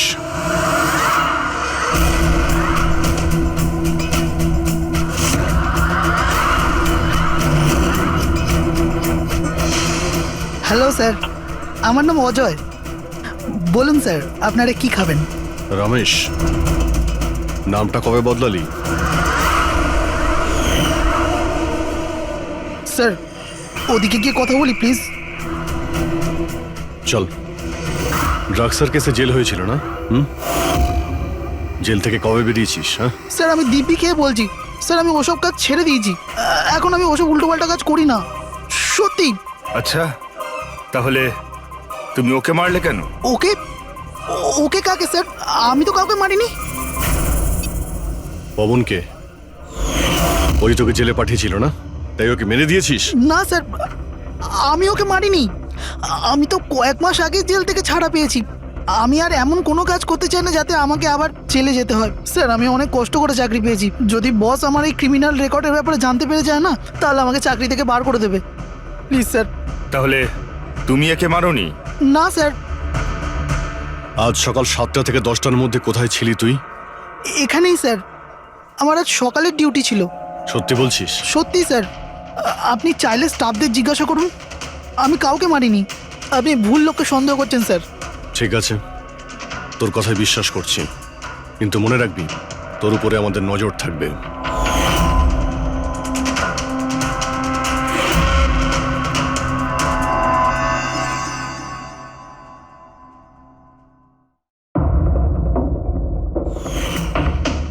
সব কিছু ছিল আমার কাছে, বাড়ি, পরিবার, কেরিয়ার, একটা ভালো কাস্টম অফিসারের জবও ছিল। সব কিছু শেষ হয়ে গেল। শেষ হয়ে যায়নি, তুমি নিজেই নিজের হাতে সব কিছু শেষ করেছো। যদি তুমি তোমার চাকরির সুযোগ না নিয়ে স্মাগলারদের সাহায্য না করতে, তাহলে তোমার সাথে এইসব হতো না। কোনো শখ ছিল না আমার এসব করার, আর কিছু অপশন ছিল না আমার কাছে। বাবার শরীর ঠিক ছিল না, টাকার দরকারও ছিল, আর সেই সময় আমি এই অফারটা পেলাম, তো আমি কি করতাম? আপনি প্লিজ বসে যান। কিন্তু দেখুন না, বাবার অসুখ নয়, আমার দুশ্চিন্তাই বাবার প্রাণ নিয়ে নিল। ফ্যামিলির লোকেরাও আমাকে দোষী বানিয়ে আমার সাথে সব সম্পর্ক শেষ করে দিল। আর কিচ্ছু বেঁচে নেই, না তো আমার নিজের কেউ আছে, না তো আমার কাছে কোনো টাকা আছে। তো আমি কি করে আপনার ইনফরমারকে মারতে পারি? আর এমনিতেও আমি আগে থাকতেই আমার একটা দোষের শাস্তি পাচ্ছি, আর অন্য কোনো দোষ করতে চাই না আমি। দেখুন, আপনি প্লিজ আমাকে বিশ্বাস করুন, আমার এটায় কোনো হাত নেই। পবনের খুন তুমি করিয়েছো না? এখন তুমি নিজে বলবে না আমরা বলাবো?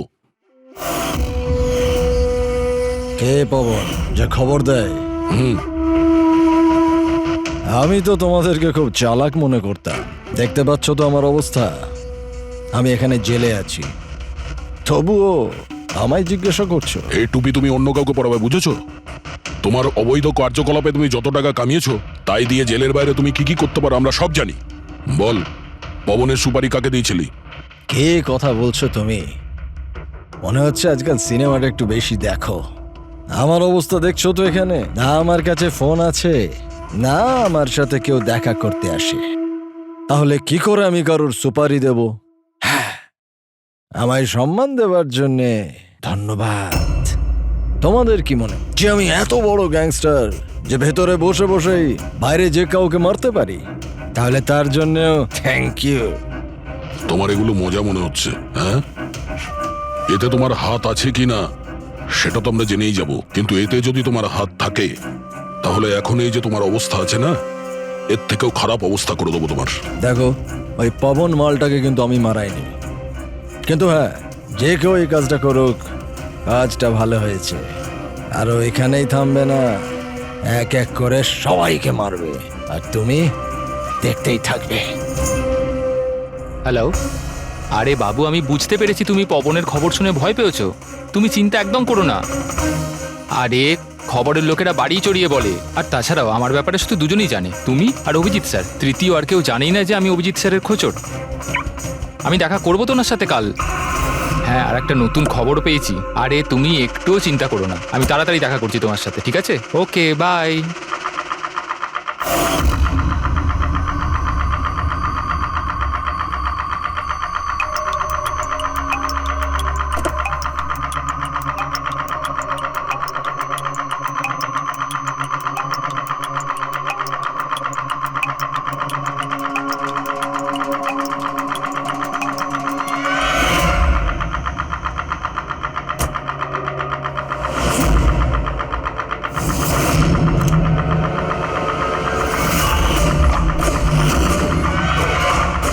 কে কে ওখানে?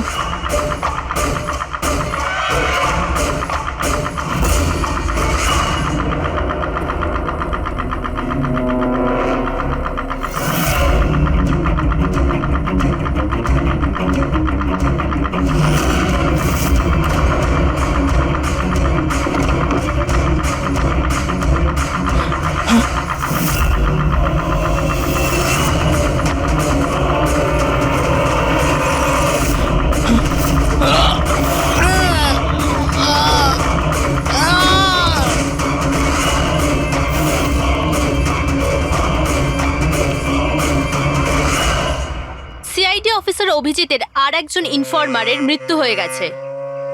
আসলে ইনি কে যিনি এক এক করে সিআইডি অফিসার অভিজিতের সব ইনফরমারকে মারছেন? আসলে এর পেছনের রহস্যটা কি?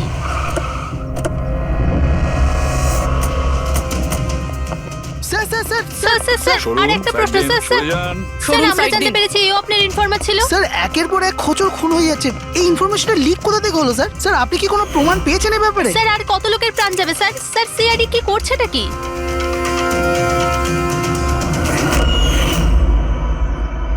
গলা টিপে মারা হয়েছে একে।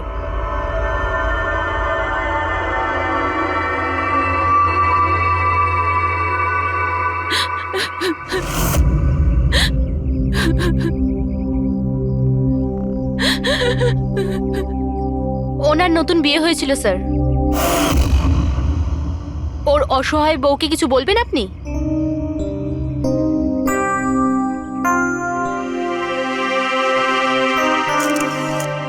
তাহলে আপনি হলেন সেই অভিজিৎ, আমার অজিতের অভিজিৎ স্যার। কত ভরসা করতো আপনার উপর, আর আপনি আপনি ওকে ব্যবহার করেছেন, ওকে ধোঁকা দিয়েছেন। আপনি ওকে রক্ষা করবেন তার ভরসা দিয়েছিলেন না? কি হলো সেই ভরসার? কত টাকায় বেচেছেন ওকে? বলুন, জবাব দিন। কত টাকা পেয়েছেন আপনি নিজের বিবেক, নিজের মনুষ্যত্ব বেচার জন্য? বলুন। ম্যাম প্লিজ শান্ত হন।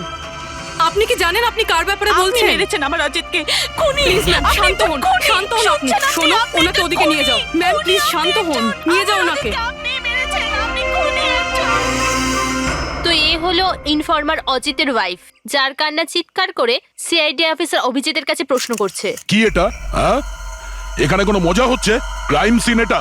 আপনারা এখান থেকে যান আর আমাদের কাজ করতে দিন। বাইরে যান। পুরবি, বডিটাকে ফরেন্সিক ল্যাবে পাঠিয়ে দাও। স্যার ওরা ঠিকই বলছে, আমার জন্যই দুজন মারা গেল। এটা তুমি কি বলছো অভিজিৎ? তুমি কিচ্ছু করোনি। কি করেছো তুমি? স্যার আমি তো কিছুই করতে পারলাম না। এরা দুজনে আমার ইনফরমার ছিল, তাই সুরক্ষার দায়িত্ব আমার ছিল। কিন্তু আমি ফেল করলাম স্যার।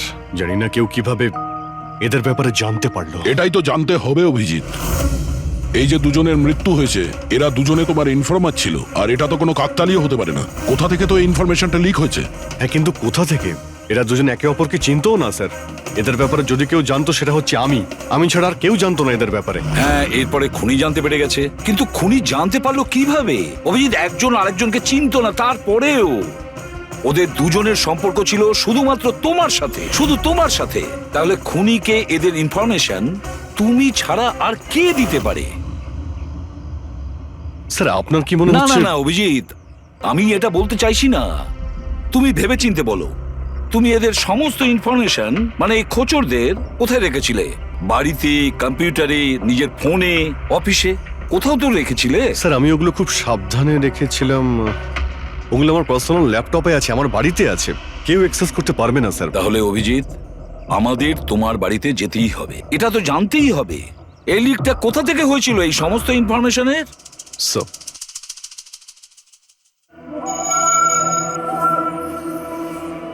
মনে হচ্ছে তোমার অনুপস্থিতিতে কেউ তো এখানে এসেছিল আর তোমার ল্যাপটপ থেকে ডেটা চুরি করে নিয়েছে। আর আজকাল এই পাসওয়ার্ড ক্র্যাক করতে কত সময় লাগে? আরে ভাই, পাসওয়ার্ডের তো ব্যাপারে নেই, এখানে ফিঙ্গারপ্রিন্ট স্ক্যানার আছে, এই ফেস রিকগনিশন ডিভাইস। আমি ছাড়াই ল্যাপটপ কেউ খুলতেই পারবে না। কিন্তু স্যার কম্পিউটার থেকে ডেটা চুরি করার জন্য এখানে আসার কি দরকার? কম্পিউটারটাকে তো হ্যাকও করা যেতে পারে। হ্যাঁ হতে পারে, কিন্তু এই ল্যাপটপ থেকে নয়, কারণ এতে ইন্টারনেট কানেকশনই নেই। তাহলে এখান থেকে ইনফরমেশন বাইরে গেল কি করে? স্যার চেক করা যাক।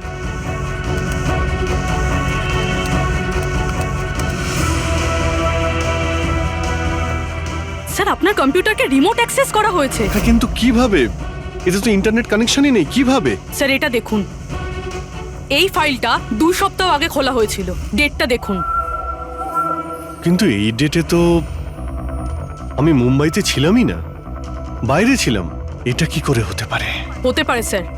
স্যার আপনি কোনো নতুন সফটওয়্যার কপি বা ইনস্টল করেছেন এই 2-3 সপ্তাহ আগে? সেটার কোনো প্রয়োজন নেই পুরবি, তুমি জানো এই ল্যাপটপে আমি কেস রিলেটেড ইনফরমেশনই রেখেছি, আর কিছু রাখার প্রয়োজনই নেই। হ্যাঁ, মাঝে মধ্যে পেন ড্রাইভ ইউজ করি কিছু ডেটা বা ইনফরমেশন নেওয়ার জন্য। Sir pen drive? হ্যাঁ স্যার ওই পেন ড্রাইভ দেখাবেন আপনি?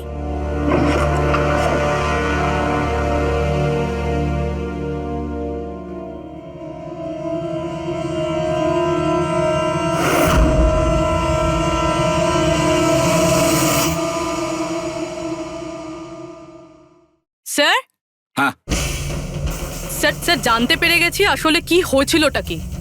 কি হয়েছিল? স্যার এই সবকিছু এই পেন ড্রাইভটার জন্য হয়েছে। এই পেন ড্রাইভের জন্য? হ্যাঁ স্যার। স্যার এটা পেন ড্রাইভ নয়, একটা স্মার্ট ডিভাইস। এই দেখুন স্যার, আপনি বলেছিলেন আপনার ল্যাপটপ ইন্টারনেটের সাথে কানেক্টেড ছিল না, কিন্তু যখনই আপনি এই পেন ড্রাইভ আপনার ল্যাপটপের সাথে লাগালেন, আপনার ল্যাপটপ একটা অচেনা নেটওয়ার্কের সাথে কানেক্টেড হয়ে গেল, যেরকম ওয়াইফাই ডঙ্গেল হয়। আর তারপরে স্যার এটা একটা প্রক্সি নেটওয়ার্ক। এটা আপনি দেখতে পাবেন না, কিন্তু এই নেটওয়ার্কের সাথে জুড়ে থাকা অন্য ব্যক্তিকে আপনার ল্যাপটপের অ্যাক্সেস দিয়ে দেবে। যেমন ধরুন কেউ আপনার কম্পিউটার রিপেয়ার করবে, আপনার কম্পিউটার ধরুন খারাপ, তো সে আপনার কম্পিউটার না ধরে দূর থেকে রিমোট দিয়ে আপনার কম্পিউটার অ্যাক্সেস করে ঠিক করতে পারবে। এক্স্যাক্টলি স্যার, কেউ একজন এই পেন ড্রাইভের সাহায্য নিয়ে আপনার ল্যাপটপ অ্যাক্সেস করেছে আর ইনফরমারদের ফাইল চুরি করে নিয়েছে। তার মানে সবটাই প্ল্যান ছিল। খুনি পেন ড্রাইভ তোমার আশেপাশে কোথাও প্ল্যান করেছিল।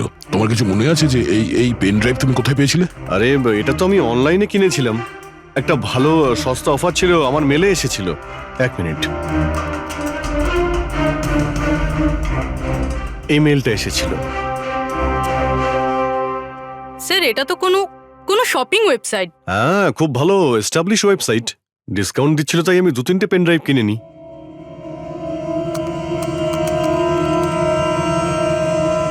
স্যার এই ওয়েবসাইটটা তো নকল। হ্যাঁ স্যার এটা তো একটা নকল ওয়েবসাইট। স্যার আপনার সাথে সাইবার ফিশিং হয়েছে। স্যার এই দেখুন, এই দুটো ওয়েবসাইট কোনো পার্থক্যই নেই, কিন্তু এই ওয়েবসাইটটা কপি। কিছু কিছু কোড আলাদা আছে, কেউ যদি একবার দেখে তো বুঝতে পারবে না। স্যার এইসব ওয়েবসাইট থেকেই হ্যাকাররা অন্যদের অ্যাকাউন্ট থেকে টাকা চুরি করে। স্যার অনেক কম্পিউটার এক্সপার্টেরা এইরকম সাইবার ক্রাইমের সাথে যুক্ত। তার মানে আমার যে মেলটা আসে তাতে আমি সেই লিঙ্কে ক্লিক করি আর তখন আমি নকল ওয়েবসাইটে চলে যাই। হ্যাঁ স্যার। এইভাবেই এই পেন ড্রাইভ প্ল্যান করা হয়েছিল। এই ব্যাপারটা যতটা সহজ মনে করছো ততটা নয়, অনেক জটিল ব্যাপার এটা। অভিজিৎ, তোমার কম্পিউটার থেকে এটা যেই করছে না, ও ইনফরমারের পুরো ডিটেলসটাই বের করে নিতে পারে, আর তাদের সাথে ও অনেক কিছুই করতে পারে। খুব বড় ভুল করেছি আমি, জানি না এর পরের শিকার কে হতে পারে।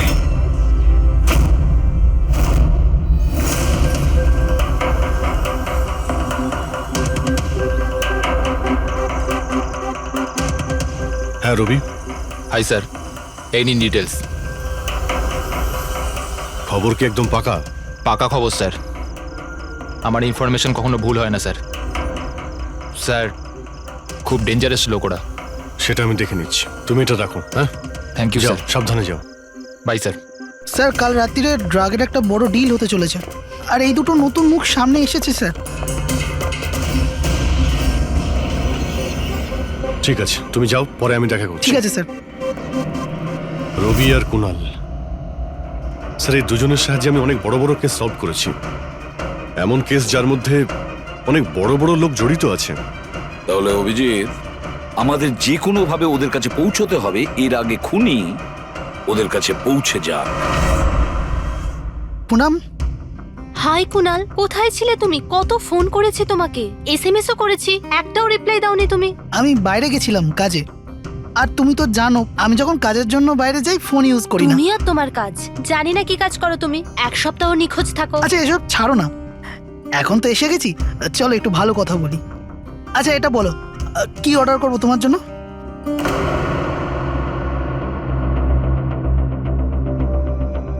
অভিজিৎ স্যার, আমি এক সেকেন্ড আসছি।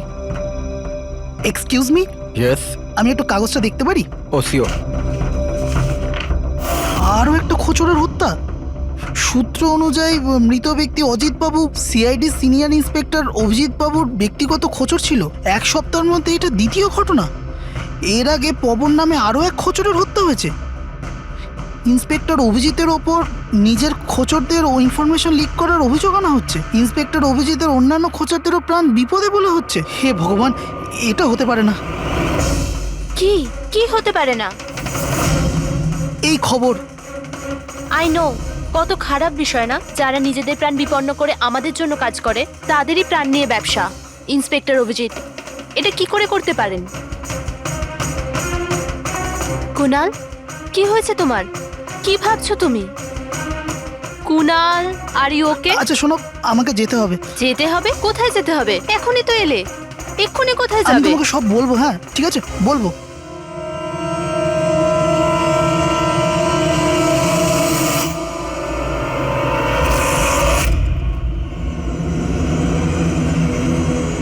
অটো,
না, আমাকে মেরো না, ছেড়ে দাও স্যার। কুনাল, আমি অভিজিৎ। অভিজিৎ স্যার, স্যার ভালো হচ্ছে আপনি এসে গেছেন। স্যার ও আমাকে মেরে দেবে, স্যার ও আমাকে মেরে দেবে। দেখো, শান্ত হও, এখানে কেউ নেই, বুঝেছো? আমরা থাকতে কেউ কিচ্ছু করতে পারবে না, ঘাবড়িও না। কুনাল, আমি তোমাকে সেফ হাউসে নিয়ে যাব। ওখানে তোমার কাছে কেউ পৌঁছতে পারবে না। স্যার, রবির ফোনের লোকেশন এখানটাই দেখাচ্ছিল।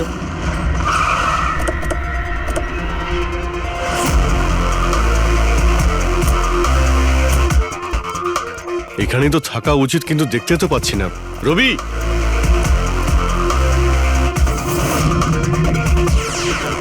রবি,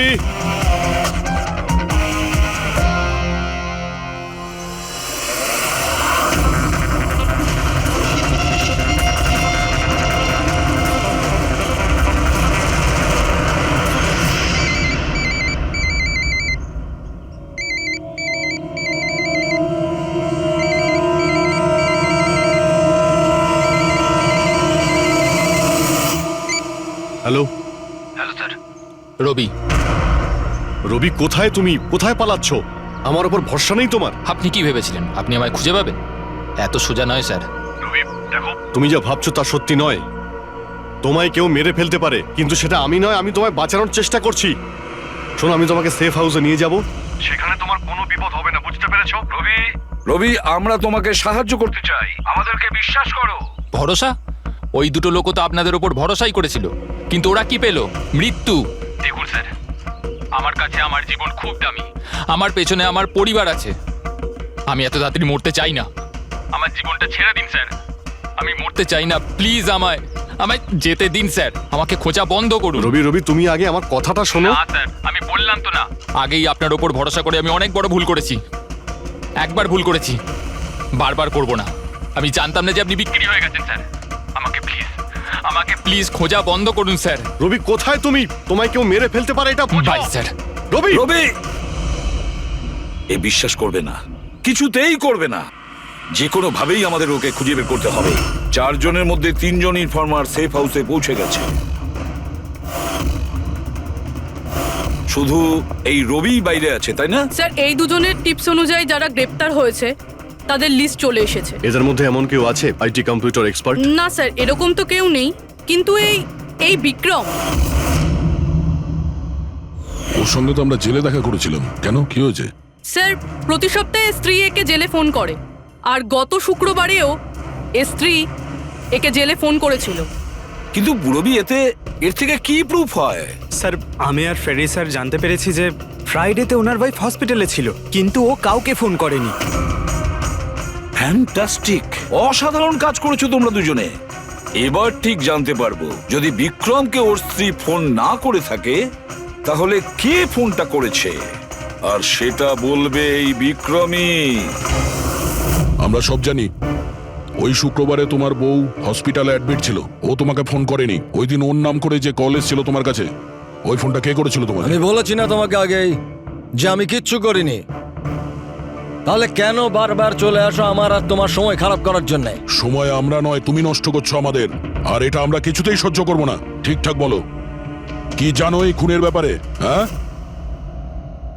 বলো, না হলে আমার মাথা যদি খারাপ হয়ে যায় না। দেখ, চুপচাপ ওখানে বস। এখন পর্যন্ত তুই জেলে আছিস, খাওয়া দাওয়া করছিস, ঘুরে বেড়াচ্ছিস। যদি এখনো সত্যিটা না বলিস তাহলে এখান থেকে সোজা কালকুটরিতে যাবি। কালকুটরি বুঝতে পারছিস তো? অন্য জিনিস তো বাদই দে, আলো তুই দেখতে পাবি না। আজকেই তোর শেষ সুযোগ। সত্যিটা বল, না হলে আমি তোকে কালকুটরিতে পাঠানোর ব্যবস্থা করব। ফোন? একটা ফোন এসেছিল। আমি জানি না ওই লোকটাকে। ও তো আমায় ফোনে একটা ডিলের কথা বলেছিল। কি রকম ডিল? এই ডিলটা এটাই ছিল, আমাকে যে জেলে পাঠিয়েছে, যে আমায় ফাঁসিয়েছিল, ও বলেছিল যে আমি যদি ওকে 3 কোটি টাকা দিই তাহলে ওকে মেরে দেবে। তা তুমি কি বলেছিলে? স্যার, সত্যি বলবো, আমি তোর কথাতে বিশ্বাসই করিনি। আমার মনে হয়েছিল কেউ আমার সাথে মজা করছে, তাই আমি ওকে না বলে দিয়েছিলাম। তারপরও আমি বলল যে আরও কিছু লোক আছে যারা ওর ওপর বদলা নিতে চায়, ওরা ওকে মারার জন্য যত ইচ্ছে টাকা দেবে। আরও এটাও বলেছিল আমাকে যাতে আমি নিউজে দেখে নিই যে ও সত্যি বলছে। তারপর আমি নিউজ শুনলাম যখন। কিন্তু স্যার, আমি একটা কথা বলছি, আমি ওর নাম জানি না, আর কখনো ফোনও আসেনি ওর। আমি যা কিছু জানতাম সব আপনাদের বলে দিলাম। সত্যি বলছি স্যার, সত্যি। ঠিক আছে। তার মানে ও আরো অনেক লোকের সঙ্গে কন্ট্রাক্ট করেছে, অনেক বড় গেম খেলেছে। অপরাধীদের থেকে টাকা কামানোর ব্যবসা খুলে বসেছে। স্যার, আপনার বাকি খোঁচরদেরও প্রাণ সংশয়ের ভয় রয়েছে। আমরা খুনির ব্যাপারে কিচ্ছু জানি না। 3 কোটি, ওর চাহিদা অনেক বড়, আর এর জন্য যাকে তাকে ফোন করবে না, এমন কাউকে করবেও যে ওর চাহিদাটা পূরণ করতে পারে। ঠিক বলেছ তায়া। খোঁজ নিয়ে দেখি আমাদের লিস্টে কতজন আছেন যে 3 কোটি টাকা খরচ করতে পারে। এটা শেখর হতে পারে। গত সপ্তাহে ওর ফোন এসেছিল, কুণালের জন্যই ও জেলে গিয়েছিল। আরে 3 কোটি টাকাও দিতে পারবে।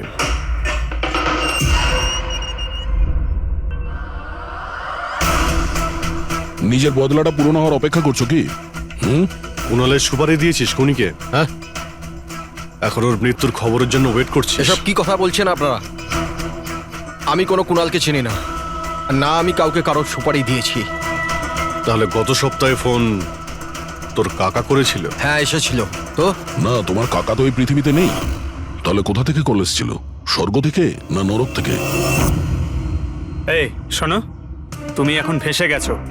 তোমার জন্য ভালো এটাই হবে সব সত্যি সত্যি বলে দাও। আচ্ছা যাও, তাহলে আগে আমার লয়ারকে ডেকে আনো। ওনার আসার আগে না আমি কিচ্ছু বলবো না। আমাকে যা কিছু জিজ্ঞেস করবে ওনার আসার পরে করো। যাও, ডেকে আনো আগে ওনাকে। ঠিক আছে, যদি তুই এই অপশন দিস তাহলে আমরা এটাই করব।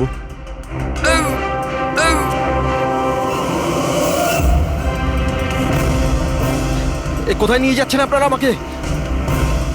আমরা তোকে তো বলার সুযোগ দিয়েছিলাম, কিন্তু তুই বললি উকিল ডাকতে।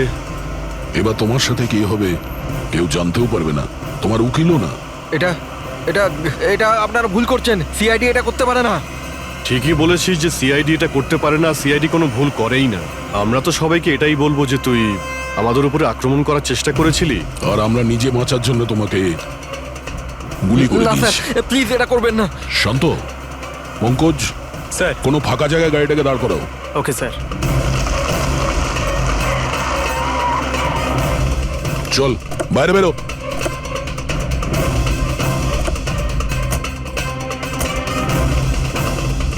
না স্যার, প্লিজ আমাকে মারবেন না স্যার। আরে চল চল, পালা পালা পালা, না যা স্যার, পালা। প্লিজ প্লিজ স্যার, পালা, পালা।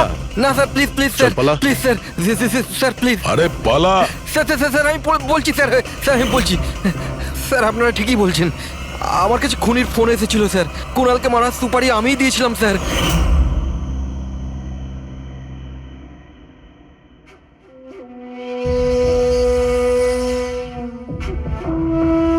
হ্যালো শেখর, হ্যাঁ কে? শেখর আমি কে সেটা জানার তোর কোনো দরকার নেই। তুই শুধু এটুকু জেনে রাখ যে তুই যার জন্য জেলে গেছিস আমি তাকে চিনি, আর ওকে আমি প্রাণে মেরেও দিতে পারি, কিন্তু তার জন্য আমার টাকা চাই। কত টাকা চাই তোর? পুরো 3 কোটি। ঠিক আছে, অর্ধেক টাকা তোর আমি অ্যাকাউন্টে ফেলে দিচ্ছি, আর বাকি অর্ধেক টাকা কাজ শেষ হবার পর। কিন্তু হ্যাঁ, বেশি চালাকি করবি না, না হলে তুই জানিস তো আমি কে। শেখর, আমি এক কথার মানুষ, তোমার কাজ ধরে নাও হয়ে গেছে। চল রাখছি এবার। এই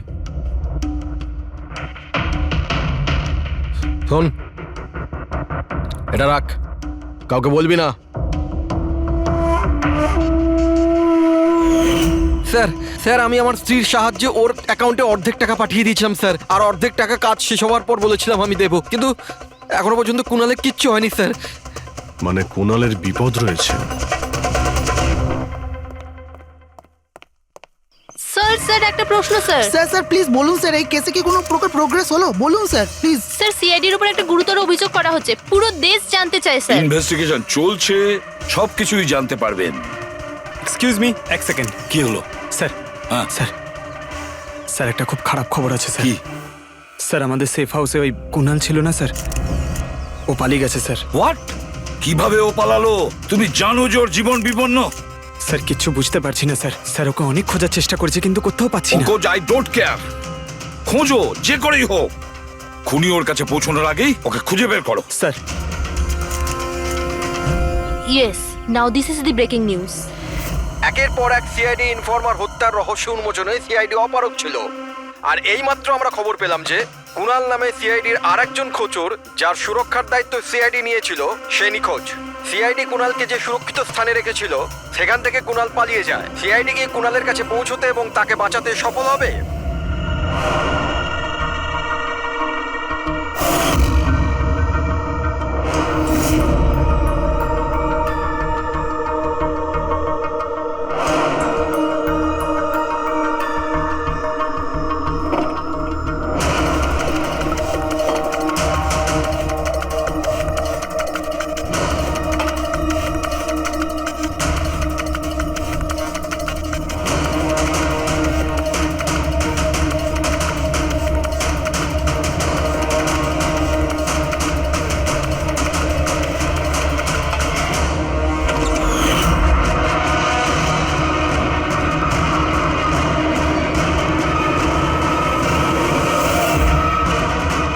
কে তুমি?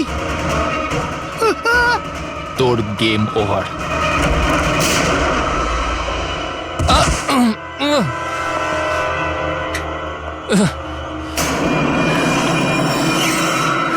রবি তুমি?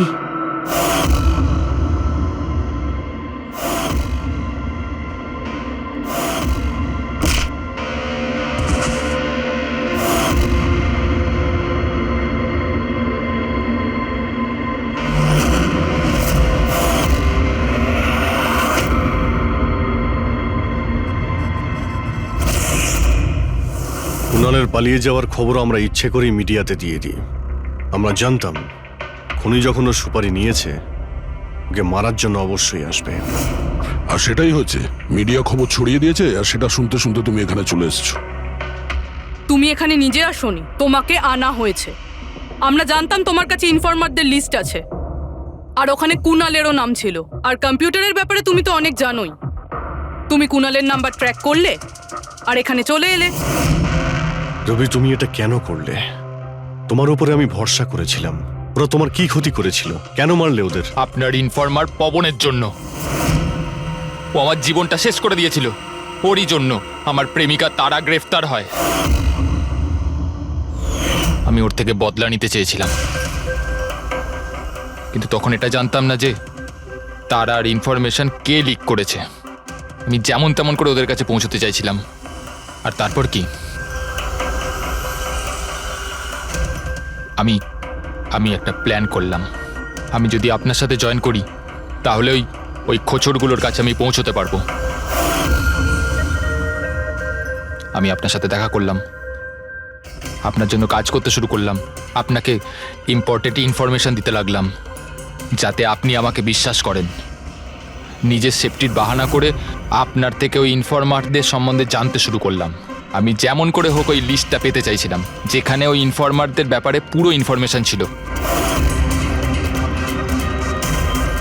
তারপর ওই অনলাইন অফার,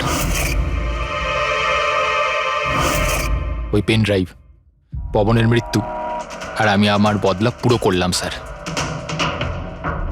পুরো করলাম আমার বদলা।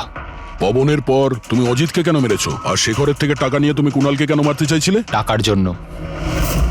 পবনকে খোঁজার সময় আমি এটা বুঝতে পেরেছিলাম যে আমার মতো অনেক লোক আছে যারা এই খোঁচরগুলো থেকে বদলা নিতে চায় এবং যা খুশি করতে পারে। ব্যাস, আর কি। আমি ওরকম ক্রিমিনালদের সাথে যোগাযোগ করলাম, ইনফরমেশন বের করা শুরু করলাম। এটার জন্য আমি অনেক টাকাও পেতাম। আর এটাতে খারাপ কি আছে স্যার? ভালো কি খারাপ সেটা তো তুমি জানতেই পারবে যখন জেলে যাবে। রবি, তুমি টাকা ইনকাম করেছো আর আমি ভরসা অর্জন করেছি। আমার ভরসা তো কাজে এলো, কিন্তু তোমার এই টাকার তোমার কোনো কাজে লাগবে না।